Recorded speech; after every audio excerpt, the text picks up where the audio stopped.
Aking naririnig ang mga pahayag na kay Yahweh nagmula. Sinasabi niya ang mga lingkod niya ay magiging payapa kung magsisi at di na babalik sa gawang masama. Ang nagpaparangal sa pangalan niya ay kanyang ililigtas.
Tayo po'y manalangin. Aming Diyos na mga Panginoon sa lahat, kami po ay nagpapasalamat sa linggo pong ito.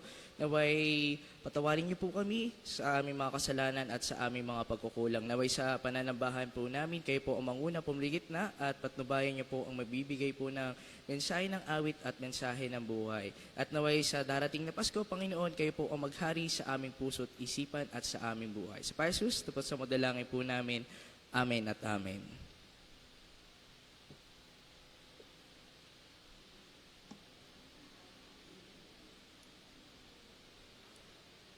Mga minamahal, huwag ninyong kalilimutan na sa Panginoon ang isang araw ay tulad ng 1,000 taon at ang 1,000 taon ay tulad ng isang araw lamang. Ang Panginoon ay hindi nagpapabaya sa kanyang pangako gaya ng inakala ng ilan.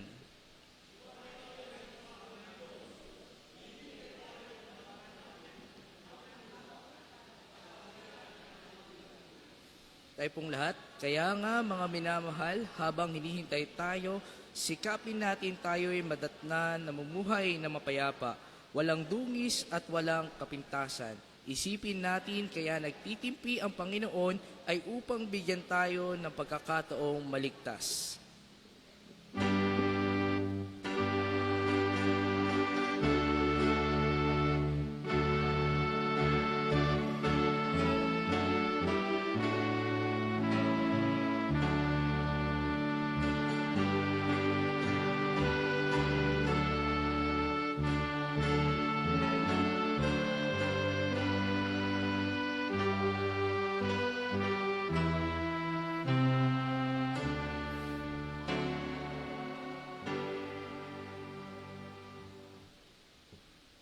Sa panahon po tayo na pagsisindi na pangalawang kandila ng Adbyento, tinatawagan po ang Castañeda family.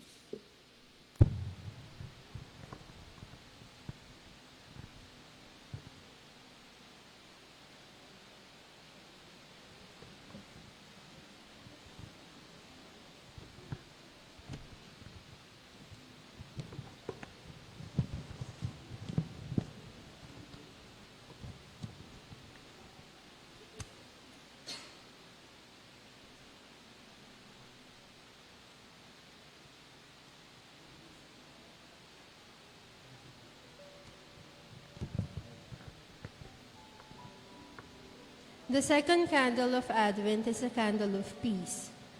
Peace is a word that we hear a lot. It is one of the things that we hope for. Christ brought peace when he came first to us, and he will bring everlasting peace when he comes again. We light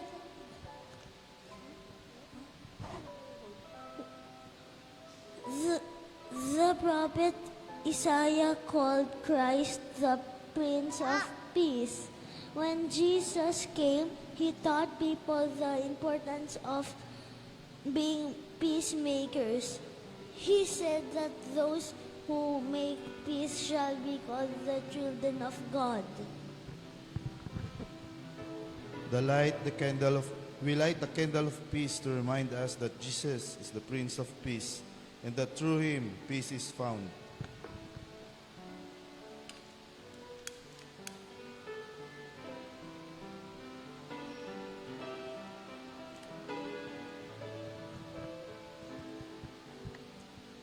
Peace is like a light shining in the dark. As we look at this candle, we celebrate the peace we find in Jesus Christ. Let us pray. Thank you, God, for the peace you give us. We ask that as we wait for all your promises to come true, and for Christ to come again, that you would remain present with us. Help us today and every day to heed your word and to do your will by sharing your peace with each other in all the ways we can. We ask it in the name of the one who was born to reconcile us with you and one another. Amen.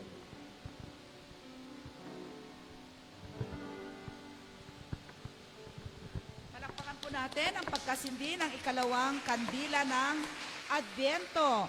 Maraming salamat po, Philip and Rhea Castañeto family.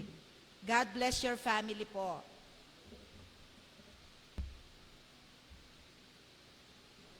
Magandang umaga po sa bawat isa. God is good. And all the time. Alam niyo po lagi kong sinasabi yun kasi talaga namang God is good talaga sa ating mga buhay. Amen? Amen. Ayan. Mga kapatid, ang ating pong mga gawain, lalo na yung ating December simbang gabi. Gabi talaga, alas 7. Nandito na po yung ating mga speaker, ating mga leader, and food donors, sponsor, at kung gusto nyo po, humingi po kayo, humingi po kayo sa amin kung gusto nyong makakuha yung pinakatema, yung tema ng mga sermon ng 9 night ng simbang gabi. Parang wala. Wala akong naririnig. Ayan. Okay, sige. May sermon outline, o sermon po, kung pwede po ninyong kunin kasi pinrovide po ito ng ating discipleship ng district. May mga nagawang sermon kung gusto nyo pong i-deliver. Tagalog po yun. Kaya hingin lang po ninyo sa akin kung gusto lang ninyo na maging basihan para iisang format, iisa yung tinutumbok ng bawat message na gustong iparating sa bawat isa sa atin itong buong taon na ito sa pamagitan ng ating tema, Unsilent Night. Kasi may mga sub-team po tayo dyan at yun po ang inyong i-deliver. So yung mga nakausap na mga speaker, pwede po ninyong kunin yung sermon na yon sa office para i-deliver po sa gabing yun. Maging batayan. Siyempre, magagaling din kayo mag-sermon, pero po yun yung batayan. Kasi yung gumawa po, nag-aral how to make a sermon.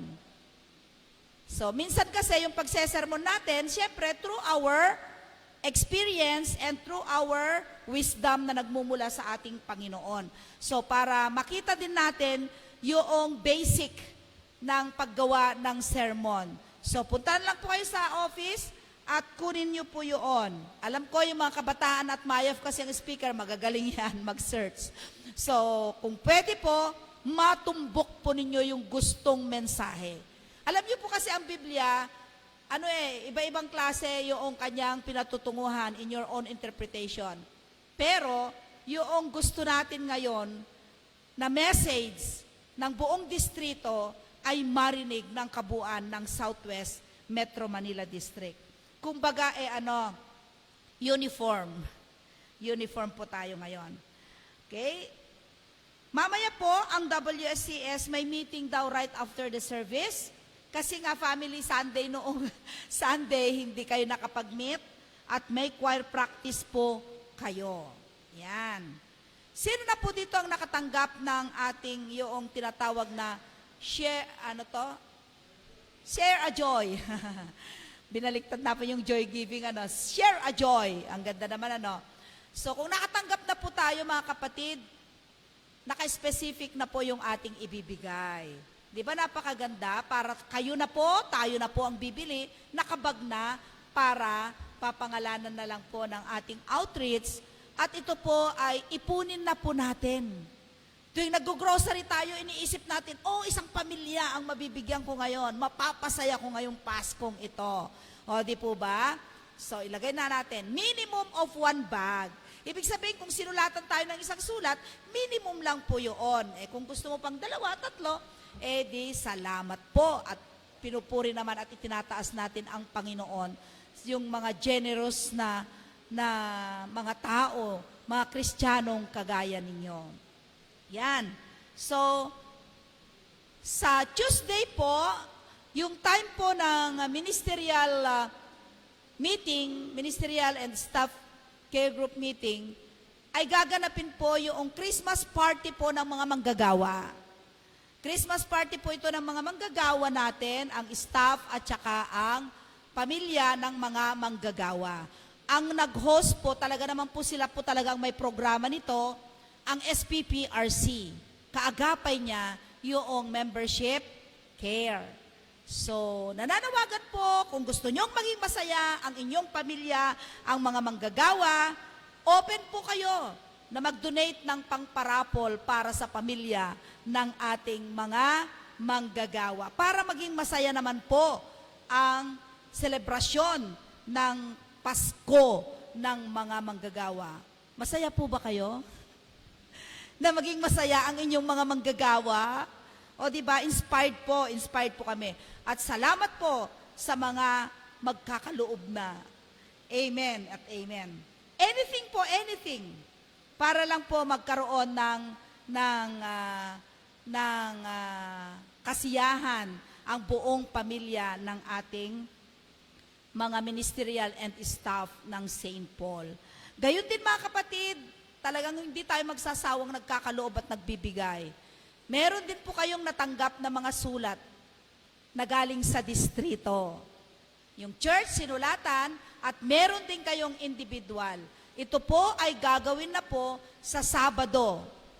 At siyempre, para ito sa mga lahat ng manggagawa ng Southwest Metro Manila District, lalo na po yung nasa mission natin.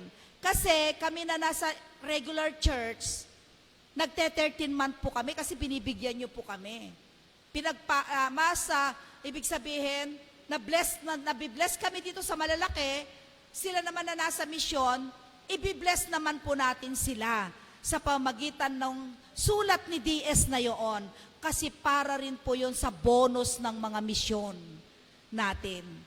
So, mga kapatid, alam ko po na ang St. Paul ay napaka-generous. Salamat din sa pagtugon ng konseho ng pagbibigay ng gift giving ng 50 children ng Batangas. Ano ng church yun? Higher Ground. Kumbaga, anak po ng St. Paul. Napakabuti po kasi natutuwa sila at nagagalak parang nahihiya pa sila, pero syempre sa hirap siguro ng buhay, gusto rin nilang mapasaya yung mga children na tinuturuan, kaya nanghingi po sila sa atin. At thank you so much sa konseho na pinunganahan ng ating chairperson, na-approvean po ng mga 50 children na bibigyan po ng kanilang loot bag or mas higit pa doon ang ibinigay. Purihin ang Panginoon. Meron din po tayong gawain ang mga kabataan. Hindi ko po nakikita na yung mga kabataan. Andon, nakita ko na. Yung Christmas Institute. Okay? Sa 17 ng hapon ay magmi-meet ang screening committee. At dito po kayo mai-interview.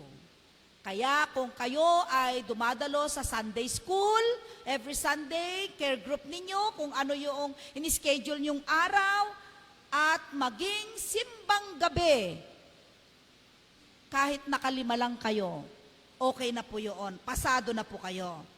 Okay? So, para sa ganon, ay makadalo po kayo sa Christmas Institute. Hayaan po natin ang ating mga kabataan, inapprovean po naman ng council ito, na kung lumapit sila sa atin, di magkaloob din po tayo para sa kanilang registration. Children's Camp po, sa December 28, 29, ito ay na-approvean na dapat sa St. Paul. Yun pala, gagawin po pala yung school. Kasi na-approvean po ng BOT yan ng school na i-renovate yung mga tulo, yung mga leak at saka yung mga CR. Kaya hindi natuloy, buti na lang po, last hour tinanggap ng St. Peter. Pero salamat daw po dahil sa bukas palad ninyong tinanggap yung request. Kaya lang po, yun nga, miscommunication, na panahon pala ngayon, sa week na yun ay gagawin ang ating school. Purihin ang Panginoon. So, for that, sa ating pong Christmas cheers, para sa mga bata din dito sa church natin, ay gagawin sa December 17. Yan. At pagkatapos, gift-giving po yan ng mga children. Lahat po ng organization na magse-celebrate ng kanilang Christmas party, gagawin din po sa December 17 ng hapon. Saan po kayo naroon, doon na lang po kayo mag-Christmas party. Pero ang kababaihan, alam ko po, at saka kalalakihan, ay meron din silang joint Christmas. O, di ba ang saya? Then, sa December 24, mga kapatid, Christmas kantata natin with a special offering. Ihanda po natin yan, yung ating everybody's birthday. So, ngayon pa lang, ay ihanda na po natin yung ating gift, pasasalamat sa ating Panginoon, sa 24 and 25. Yun po yung ating everybody's birthday. So, yung ating po, tuloy-tuloy po yung ating midweek service, aside lang po yung sa simbang gabi po natin, na naabutan ng Huwebes. Simbang gabi po yun. So, magre-resume po tayo yung ating December 28 sa ating face-to-face midweek service. Sa December 31, joint worship, commitment service po natin ito. Wala na po yung gabi kasi yun na po yung umaga po tayong lahat. Dahil para hindi tayo maputukan ng maraming, wala naman nang nagpapaputok actually, pero hindi lang natin alam, maging ano lang po tayo aware. Nang 10 o'clock pa rin po tayo doon sa December 31. Batiin po natin ang ating mga nagdiriwang ng kanilang mga kaarawan, December 10 today. Miriam Baltasar, Cheris Jape Santos, Betty Abing. 11, Timothy Paul Epres, Reggie Agapito, Gloria Malapitan, happy birthday, and Maridel Masweng.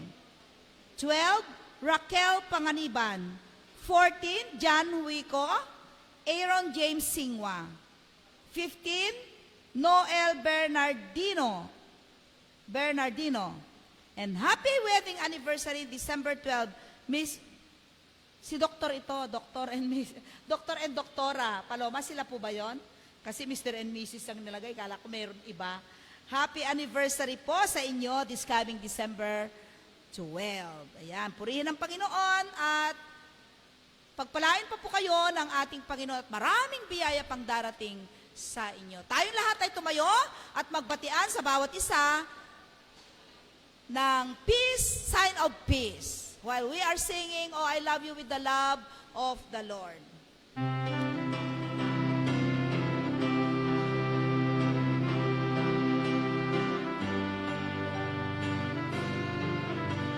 The glory of my King, yes, I love you with the love of the Lord. Oh, mahal kita sa Panginoon. Oh, mahal kita sa Panginoon. Makita sa'yo, kalwalhatian niya. Oh, mahal kita sa Panginoon.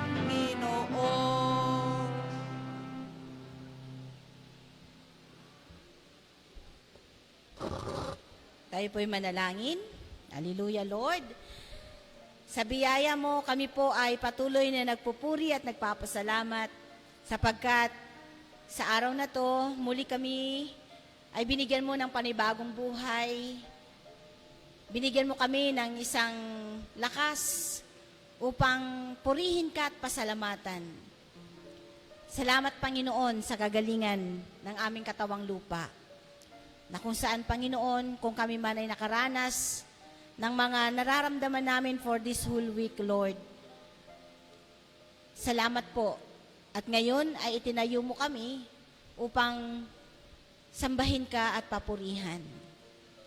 Sa ganitong diwa, Panginoon, patuloy po naming dinudulog sa inyong paanan ang iyong mga anak na ngayon ay nagdiriwang ng kanilang mga kaarawan. Salamat po. Ngayong linggong ito, Panginoong Diyos, ay patuloy mo po silang binibigyan ng kalakasan at buhay. Salamat po at patuloy mo pong katagpuin ang kanilang mga pangarap. Sapagkat alam po namin, Lord, na wala kaming po pwedeng gawin o may pagmamalaki kundi kung wala ka sa aming mga buhay.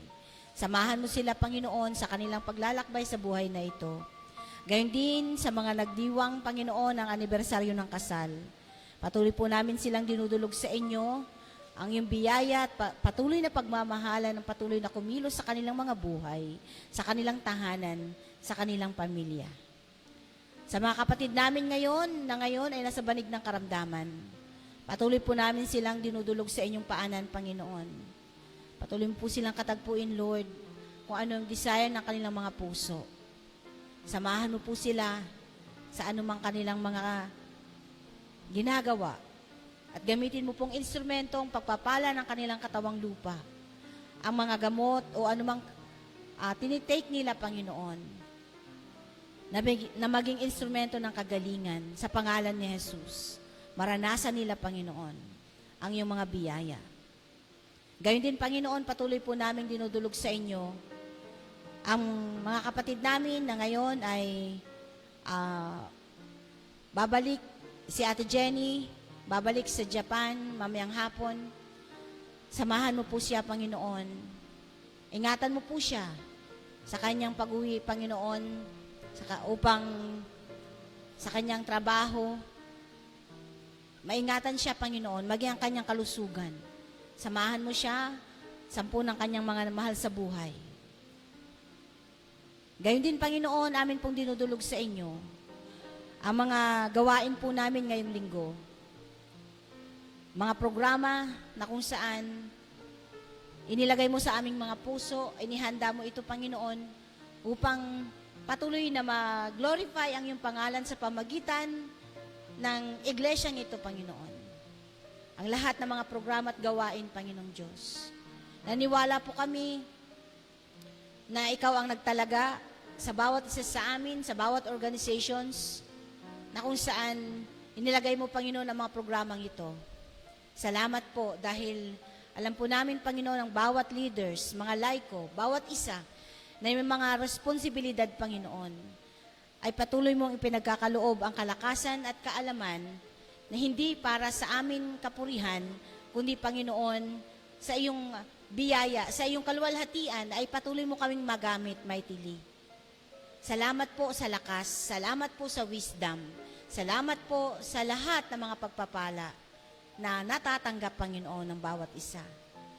Sa kabuuan, Panginoon, narito po ang aming iglesia, patuloy mo pong gamitin ayon sa nais mo, Panginoon. Salamat po ng marami. Ito po ang aming samot dalangin sa tanging pangalan ni Jesus. Amen.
Sa paanan mo, Panginoon, ay inihandog namin ang mga kaloob na ito, bunga ng pangarap at pakikibahagi sa pangarap ng inyong mga anak sa sanktuaryong ito. Kung paanong may pangarap sila sa kanilang mga tahanan, O Diyos, bilang pakikibahagi ay pagpalain niyo po sila at patuloy ng katagpuin sa kanilang pangangailangan. Kayo pong magbalik ng pagpapala sa mga anak mong nakikibahagi sa pangarap na ito at kayo ang gumamit kumasangkapan ng mga kaloob na ito upang patuloy na magpatotoo ang sanktuaryong ito sa aming komunidad na kayo ay buhay na Diyos. Alang-alang kay Jesus na aming Panginoon. Amen.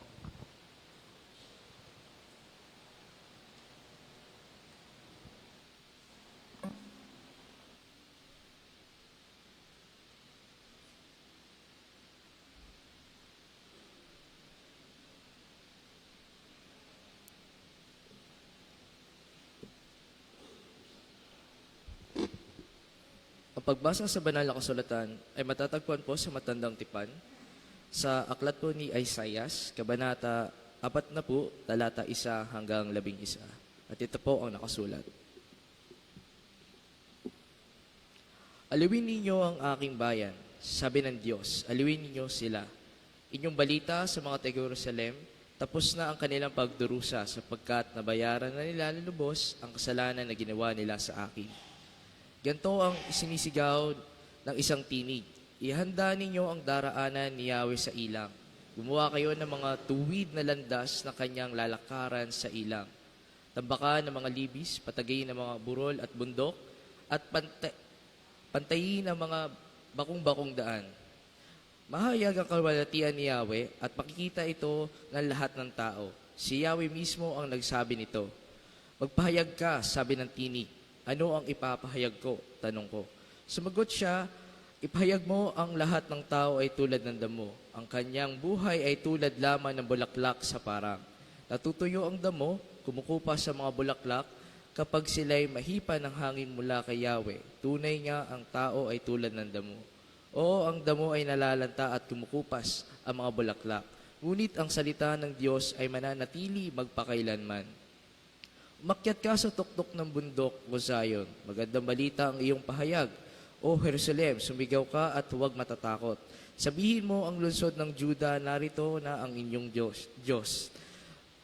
Dumarating na ang Panginoong Yahweh, nataglay ang kapangyarihan, dala ang gantimpala sa mga hinirang. At tulad ng pastol ay pinapakain niya ang kanyang kawan sa kanyang mga bisig. Ang maliliit na tupa ay kanyang yayakapin. Sa kanyang kandungan ay payayamanin at patutubayan ang mga tupang may supling.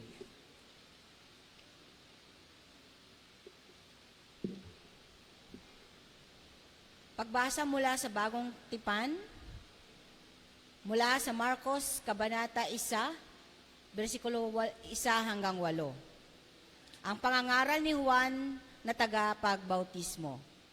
Ito ang simula ng magandang balita tungkol kay Hesus Kristo, ang anak ng Diyos. Tulad ng nakasulat sa aklat ni Propeta Isaias, narito ang sugo ko na aking ipadadalang mauuna sa iyo. Ihahanda niya ang iyong daraanan. Ito ang pahayag ng isang taong sumisigaw sa ilang. Ihanda ninyo ang daraanan ng Panginoon. Gumawa kayo ng mga tuwid na landas na kanyang lalakaran. At dumating nga sa ilang si Juan na tagapagbautismo na nangangaral. Pagsisihan ninyo talikuran ng inyong mga kasalanan at pabautismo kayo upang kayo'y patawarin ng Diyos. Halos lahat ng mga taga-Hudeya at taga-Jerusalem ay pumunta kay Juan. Ipinahayag nila ang kanilang mga kasalanan at sila ay binautismuhan niya sa Ilog Jordan. Ang damit ni Juan ay yari sa lahibo ng kamelyo at balat naman ng hayop ang kanyang sinturon. Ang kanya namang pagkain ay balang at pulot-pukyutan. Ito ang pinapahayag niya sa mga tao. Ang darating na kasunod ko ay higit sa makapangyarihan kaysa sa akin. Ni hindi ako karapat-dapat yumukod at magkalas man lamang ng tali ng kanyang sandalyas. Binautismuhan ko kayo sa tubig, ngunit babautismuhan niya kayo sa Espiritu Santo. Ang salita ng Diyos para sa bayan ng Diyos. Amen.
The beginning of the gospel of Jesus Christ, the Son of God, as it is written in the prophets, Behold, I send my messenger before thy face, which shall prepare thy way before thee, the voice of one crying in the wilderness.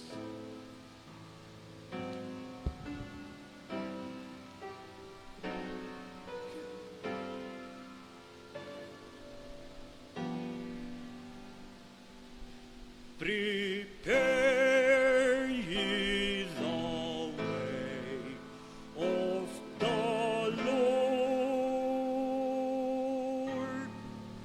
Prepare ye the way of the Lord.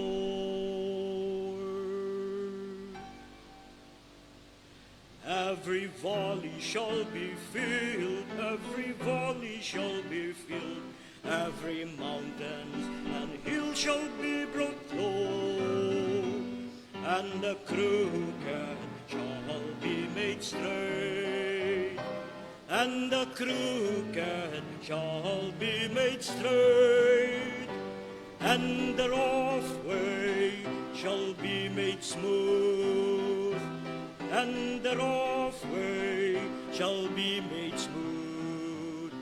The rough way shall be made smooth, shall be made smooth, and all flesh shall see the salvation of God, and all flesh shall see the salvation of God, the salvation of God, the salvation of God. Every valley shall be filled, every valley shall be filled, every mountain and hill shall be brought low. And the rough way shall be made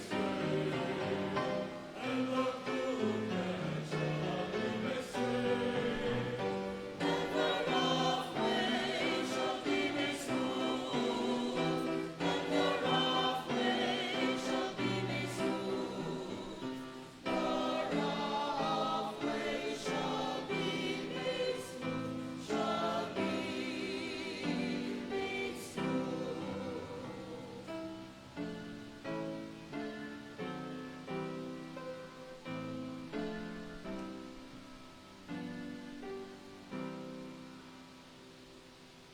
And all flesh shall see the salvation of God, shall see the salvation of God, shall see the salvation of God.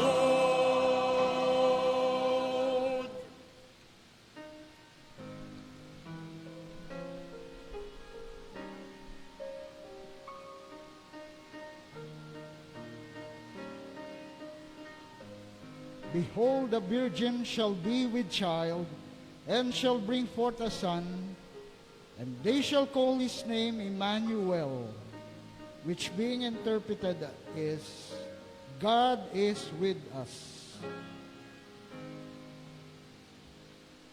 Behold,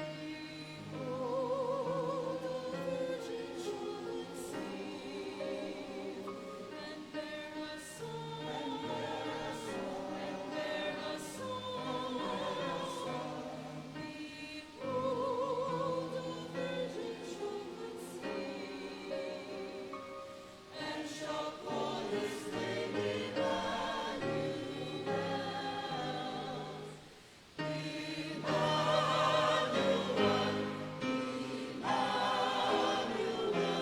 and shall call his name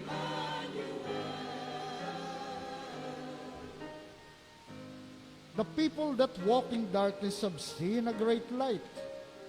They that dwell in the land of the shadow of death, upon them hath the light shined.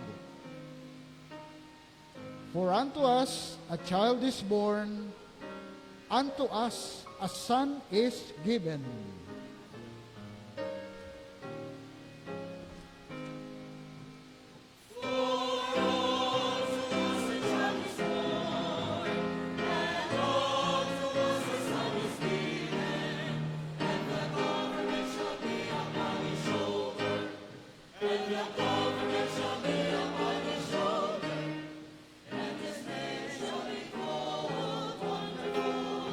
and his name shall be called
Amen. Purihin ang Panginoon.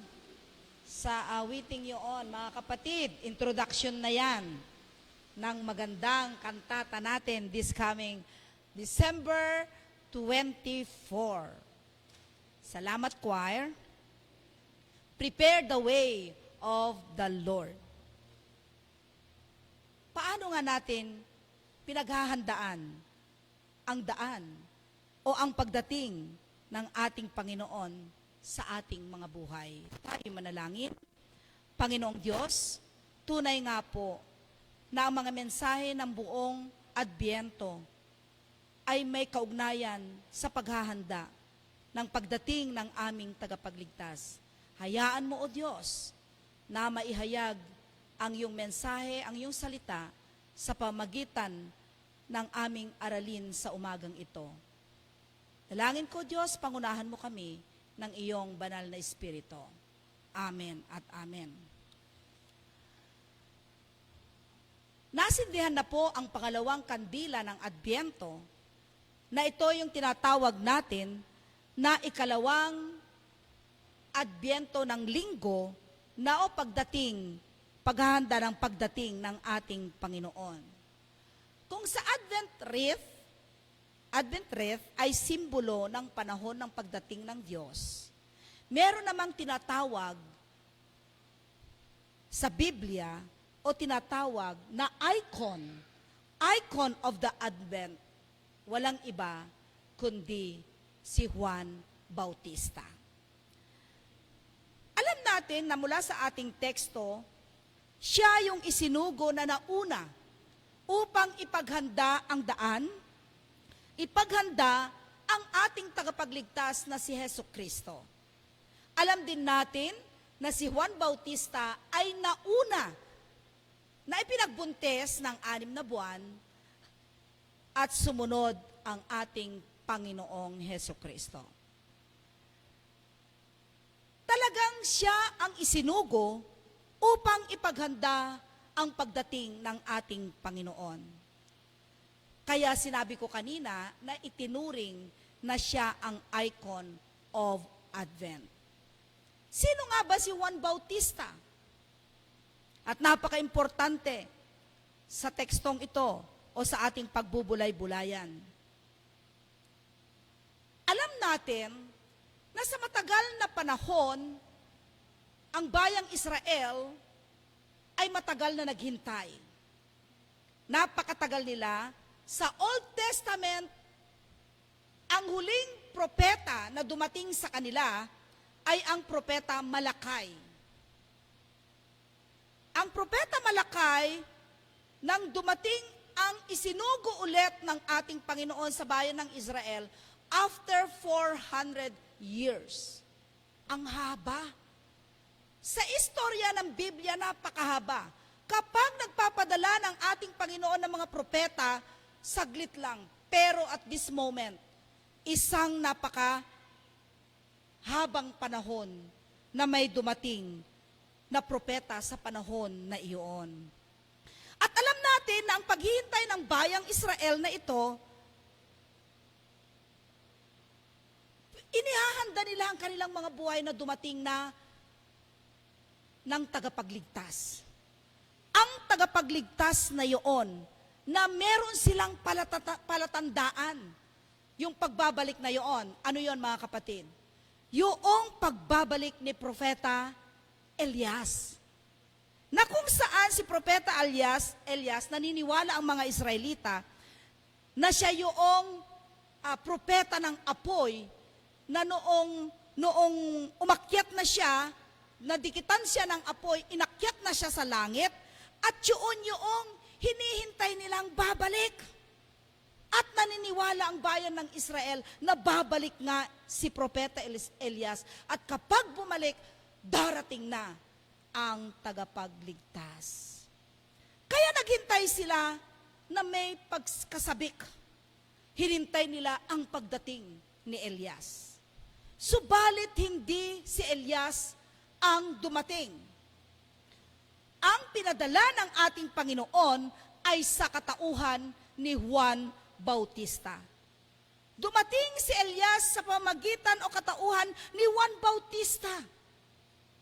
At kapag nakita natin, narinig doon sa nabasa kanina, ay inihambing, may pagkahambing si Elias at saka si Juan Bautista. Napakarunong ng Panginoon, ano? Yung hinihintay nila, hindi man siya ang dumating, may pinadala ang ating Panginoon after 400 years upang kapalit at mamahala at magsasabi ng katotohanan sa mga ng mga taong bayang Israelita. Yung personalidad, yung lifestyle ni Propeta Elias at saka ni Juan Bautista ay parehong-pareho. Yung pagsusuot ng balat ng kamelyo, yung pagkain ng balang, yung pagkain ng pulot-pukyutan, ganyan ang description kay Elias, di po ba, sa Old Testament. Kaya nakita yung paghahambing, yung similarity ng bagong dumating na si propeta, ang propeta Juan Bautista, na nagkatawang si propeta Elias. Dumating ang propeta sa hindi nila inaasahan sa katauhan ni Elias.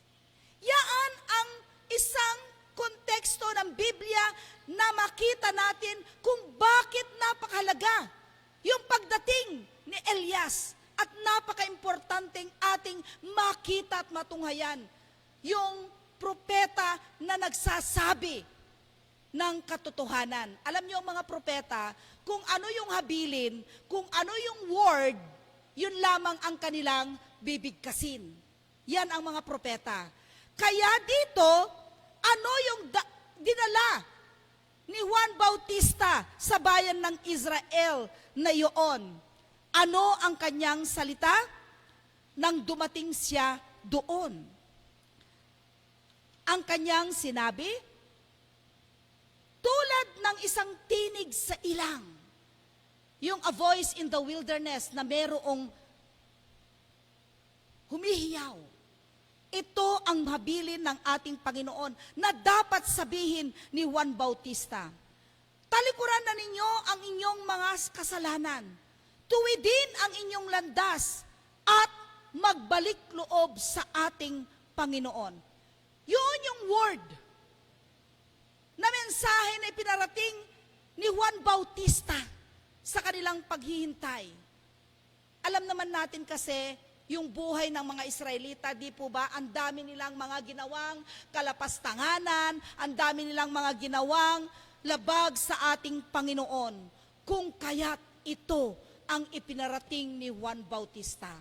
Yung sabing talikuran, talikdan ang iyong mga kasalanan. Magbalik loob kayo sa Diyos.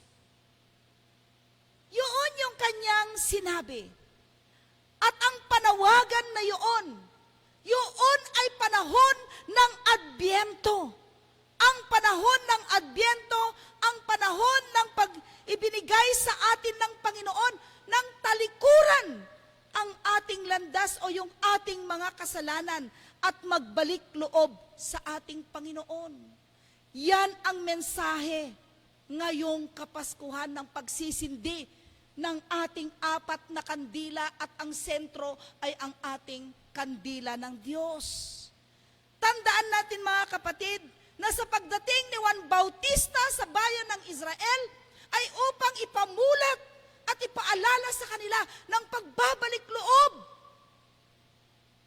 Sa hindi pagdating ng isang propeta 4 years, imagine mo ang daming ginawa ng kanilang mga buhay. Tandaan natin mga kapatid, walang Pasko kung walang Adbyento. At hindi isinilang si Kristo sa ating puso, sa ating buhay, kung di natin talikuran ang ating mga kasalanan at magbalik loob sa ating Panginoon. Ito yung panawagan ni Juan Bautista na sinabi, magsisi kayo sa inyong mga kasalanan. Siya ang sinugo ng Diyos upang ipaghanda ang pagdating ng ating manunubos. Siya yung sinugo upang ang lahat ng tao ay magkaroon ng paghahanda. Kaya nga anong sabi doon sa ating sagutan? Sa 2 Peter, sa epistle reading natin ng ating lectionary, 2 Peter 3, verse 8 to 17, basahin ko lang po yung pinakahuli. Kaya nga mga minamahal, habang naghihintay tayo, sikapin nating tayo'y madatnang mamuhay ng payapa, mapayapa, walang dungis at walang kapintasan. Isipin natin, kaya nagtimpi ang Panginoon ay upang bigyan tayo ng pagkakataong maligtas.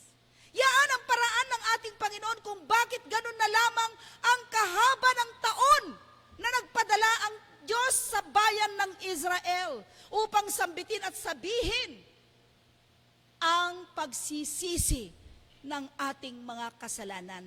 Kaya nga yung second candle is pagsindi, the peace candle, kapayapaan. Ang Diyos ay tinupad niya at tutuparin niya yung sinabing pagdating at darating na meron tayong kapayapaan. Gusto niya ang lahat ay sasalubong, nakahanda. Tayong lahat, nagbibigay siya ng panahon.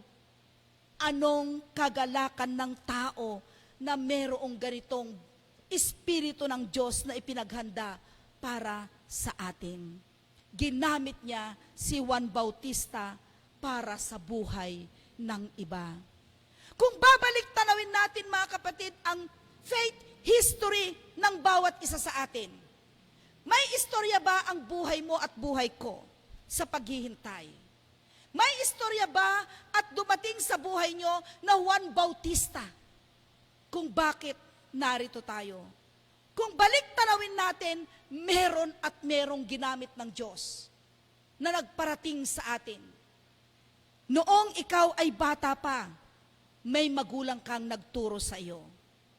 Noong ikay ay lumalaki at lumalago ng iyong pananampalataya, merong laging nag-aasar sa iyo at pinauupo upang makinig ng salita ng Panginoon.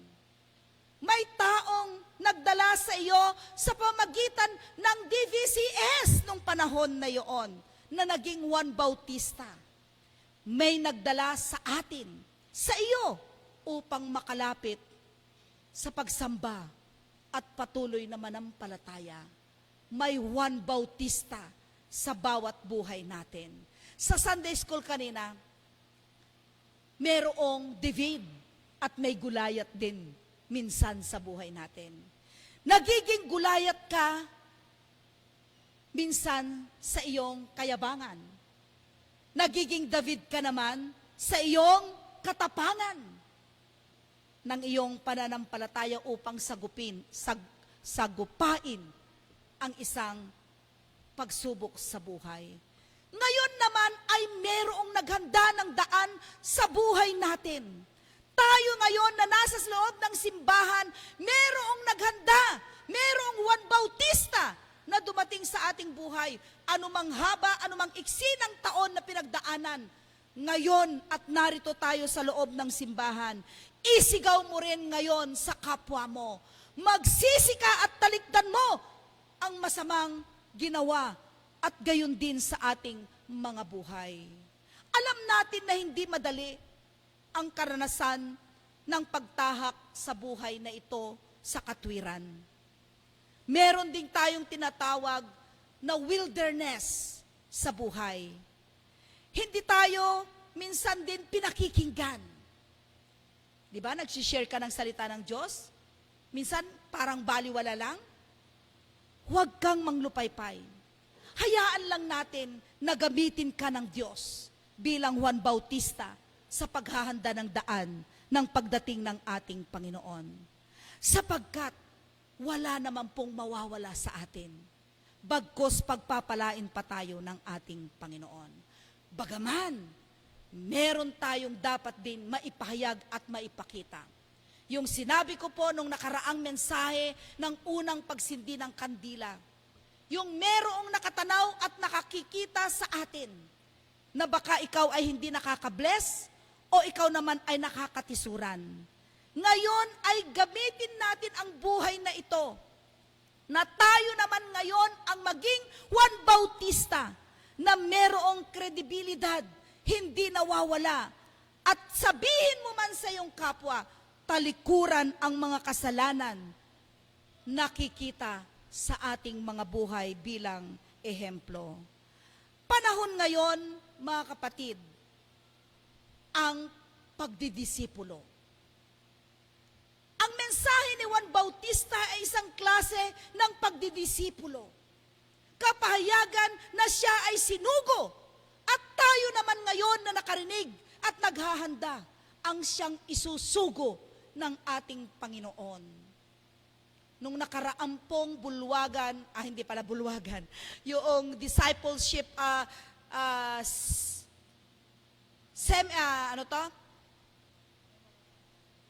yung unang hakbang na programa ng ating obispo, ng programa ng MEIA, meron pong umattend doon po sa Bulacan. Doon sa mega church, kung napanood nyo po yung online. Iisa lang po ang tema, programa po ito ng pagdidisipulo, na kung saan natalikdan o nakalimutan na. Hindi naman siguro nakalimutan, napapabayaan lang na ginagawa na ngayon ng church. Yung pagdidisipulo. Hinahayaan natin na ang simbahan, hinahayaan natin na ang konseho, hinahayaan natin na ang mga manggagawa ang gumagawa ng pagdidisipulo. Yamang ibinigay sa atin ang Juan Bautista na magpahayag na nag-isinugo ng Diyos sa mahabang panahon, 400 years, na dumating, bago dumating si Juan sa bayan ng Israelita. Ngayon, mga kapatid, ilang taon nang namamatay si D.S. Marcelino Casuco. Natatandaan niyo po ba? Siya ang ginamit ng Diyos na Juan Bautista na ipinaghanda ang daan ng lahat ng sasalubong sa ating Panginoon, ang buong Cavite, buong Batangas, na minisyonan ng mga misyonero sa papagitan ng kanyang leadership. Kaya nga ang St. Paul ay merong mga anak. Sapagkat sa panahon na iyon, mga kapatid, nahinto yung alab at init ng pagsusugo ng maraming mga laiko. Huminto ang gawain. Nanahan na lang ang mga Metodista doon sa comfort zone. Nananawagan po tayo ngayon bilang iyong mga manggagawa sapagkat ang mensahe sa umagang ito yung bahagi ng paghandog ng ating buhay nang isugo ang Diyos si Juan Bautista. Tayo na ngayon, mga kapatid, ang Juan Bautista, ang sinusugo ng Diyos na ipamalita ang paghahanda ng daan ng pagdating ng Diyos. Ang sambitin, magsisi kayo, talikdan ang inyong mga kasalanan.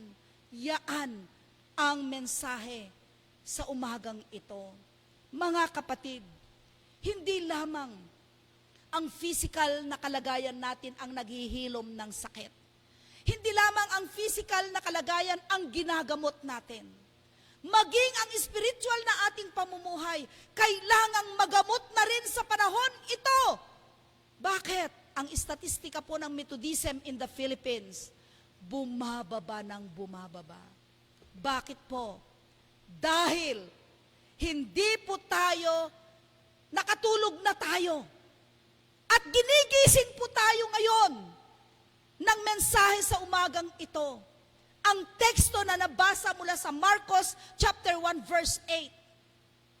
Sinugo ka, kapatid, ng Diyos na maging Juan Bautista. Tayong lahat ay merong responsibilidad. Alam nyo, mga kapatid, no, habang nakikinig kami, nakapag-isip po ako ng isang napakagandang gawain dito sa St. Paul. Hindi ka na maghahanap, kapatid. Doon sa isisharean mo ng joy giving, hindi pala, share of joy. Ang mga taong yan, mga kapatid, na inaalagaan ng San Pablo, meron na po ba kayo dyan kakilala? Upang ipaghanda rin ang kanyang buhay sa pamagitan natin. Meron na po kaming binabalak, isang care group na po yung very active. At yung mga aktibong yon, tinuturuan po namin paano sila mag-care din ng kapwa nila Galilea. Hindi po ba isang challenge yun sa bawat isa sa atin na kumuha tayo ng isang kaluluwa doon? Yung bibigyan natin ay aalagaan mo. Tetaksan mo, ipag-pray-pray mo, ano pa, i-care mo siya sa pamagitan ng salita ng Diyos. Sapagkat ito ngayon ang sinasabi ng ating teksto. Maging Juan Bautista ka, kapatid. Sa kapwa mo. Kung hindi man yung mga Galilea, sa kapitbahay mo. Sa mga tinutulungan mo. Alam ko marami dito. Yung mga tumutulong. Pagtulong sa material. Lakipan na po natin ng pagtulong sa spiritual. Kailangan po nila tayo. Kailangan din nilang marinig lagi ang salita ng Diyos. Kulang ang kanilang kaalaman. Tayo ngayon na bawat isang nakaupo, huwag tayo pong mag-atubili, nagampanin ang ating mga tungkulin. At bilang paghahanda sa ating mga buhay, sa pagdatal ng ating Panginoong Diyos ng gaya ng prepare ni Juan Bautista nang sabihing, magsisi kayo at talikdan ng inyong mga kasalanan. Napapansin niyo mga kapatid, yung mga propeta sa Biblia, yung word hindi nila dinadagdagan. Kung ano yung habilin ng Panginoon, yun lamang ang sasambitin. At dumami ng dumami ang mga naniwala sa ating Panginoon.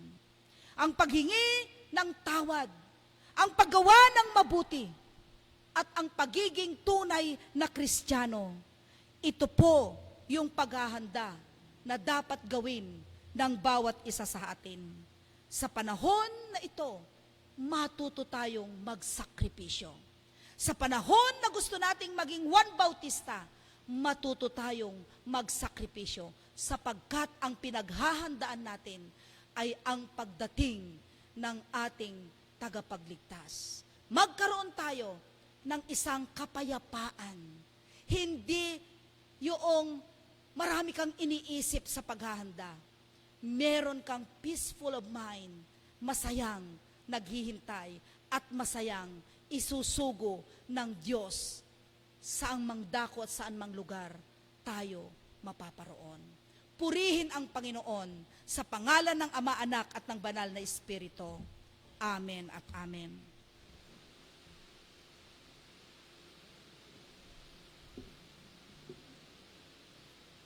Parangalan mo si Yahweh sa pamagitan ng inyong mga kayamanan at mula sa inyong mga pinakamainam na ani, siya ay iyo ring handugan. Nasa panahon po tayo ng paghahandog.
mga kaloob na ito, Panginoon, ay nangungusap mula sa puso ng inyong mga anak na nagmamahal para sa inyong ministeryo na ipinagkatiwala sa amin sa pamamagitan ng iglesyang ito. Narito ang iyong kaloob ng mga anak mo, bunga na kanilang katapatan, pananampalataya, at bunga, Panginoon, na kanilang pagmamahal sa misyon na ipinagkatiwala mo sa amin. Gamitin mo ang mga kaloob na ito, O Diyos, dahil patuloy ka pa rin naghahangad ng mga kaluluwa sa inyong paanan.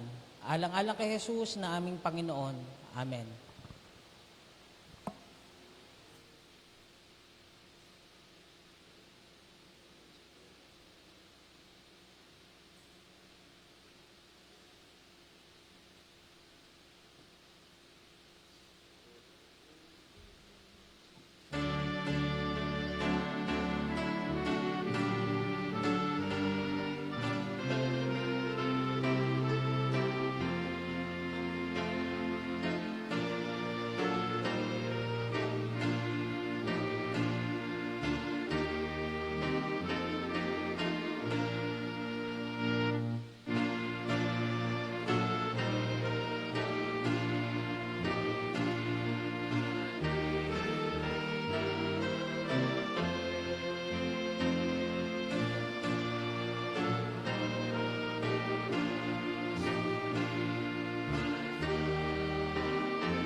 Daan na may pagmamahal, basta oras ng ligaya ay dumarating na.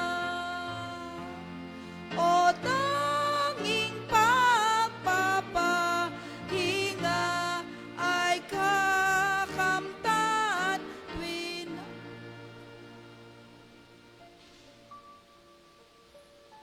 Sa panahon ng aming pagpapasalamat, O Diyos, kami ay lumapit sa iyo. Kami, O Diyos, ay nakatayo sa aming mga upuan upang sambitin at sabihin sa iyo, Panginoon, handa kami na maging Juan Bautista. Kami ay iyong isugo upang sabihin din sa tao at sa kapwa sa buong mundo, talikuran ang mga kasalanan, magsisi sa mga kasalanan. At habang ginagamit mo kami, Panginoon, maihayag din sa aming mga buhay ang aming pagkatao, na kami ay iyong nilinis, nang gaya, O Diyos, ng paghahanda mo, nang dinala mo si Juan Bautista sa bayang Israel upang ang lahat ng tao ay makapaghanda, makapagsisi sa mga kasalanan, talikdan ang lahat na maruruminal ng mga ginawa, ay gayon din, O Diyos, ang aming ngayong natutunan. O Panginoon, nagpapakumbaba po kami. linisin mo ang aming mga puso. Linisin mo ang aming mga pag-iisip. Palitan mo ito, Panginoon, ng pusong mapagpakumbaba. Ng pusong nalinis na sa pamagitan ng aming pagsisisi sa aming mga kasalanan. Panginoon, napakarami po ang mga tao na hindi pa naaabot at uhaw na makarinig ng iyong mga salita. Narito po, O Diyos, kami. Ginising mo po kami ngayon upang magpatuloy kami sa pagdidisipulo sa lugar at dakong ito. Gamitin mo ang bawat pamilya, O Diyos, na makaanib ng iglesyang ito, ang pangangalaga ng mga tao, O Diyos, na gusto nilang makamtan ang kaligtasan. Mahirap man gawin, subalit alam ko po, Panginoon, tuturuan mo po ang bawat mga anak mong ito. Sapagkat ang paghahanda, kalakip ng sakripisyo. Kaya nga, O Diyos, kung kulang man kami ng kaalaman, dalangin ko po, Panginoon, pangunahan mo kami ng iyong banal na Espiritu. Salamat, O Diyos, sapagkat dumating ka. Walang Pasko kung wala ang Adbyento na aming isineselebrate ngayong umagang ito. At sa darating pang pangatlo at apat na Adbyento, ang simbolo ng lahat ng ito, Panginoon, ay ang paghahanda ng iyong pagbabalik. At ngayon, O Diyos, ginamit mo si Juan Bautista, na kami rin ang maging Juan Bautista. Nang gaya ng mga taga-isbayan ng Israel, ang akala nilang dumating ay si Propeta Elias. Dumating nga si Propeta Elias sa katauhan ni Juan Bautista. Ngayon naman, O Diyos, dumating ang bawat kaluluwang ito na tumanggap sa iyo, na siya naman ang magpapahayag at isusugo mo saan man dako kami dalhin. Panginoon, nagpapasalamat po kami sa umagang ito, sa mga biyayang iyong ipinagkakaloob sa mga anak mo. Nagpapasalamat kami sa kalakasan, kaginhawaan ng buhay, at higit sa lahat, ang mga biyayang tinatanggap ng bawat iyong mga anak. Kalusugan, kagalingan, pagdating ng kanilang mga kaarawan, at mga anibersaryo ng kanilang pag-iisang dibdib. Tagumpay sa trabaho, biyaya sa trabaho, sa pamilya na ipinagkaloob mo, pinapasalamatan ka namin, O Diyos. Diringgin mo ang samot dalangin ng bawat iyong mga anak na narito, upang sa kanilang pagbabalik sa kanilang mga tahanan, Panginoong Diyos, maging mapayapa, maging kalugod-lugod, maging kasiyasiya ang aming mga buhay para sa kapwa. Itinataas namin, O Diyos, ang iyong dakilang pangalan sa aming mga buhay at patawarin mo kami sa aming mga kasalanan. Ito po ang aming dalangin sa tanging pangalan ni Jesus. Amen at amen. Sa Diyos ito ang araw na takda na sa ulan, sa pagsilang ng dakilang sa sakop sa madlang ay kalat sa lupa sa kanyang paglaya, at ang mundo sa biyaya ay mananagana. Amen.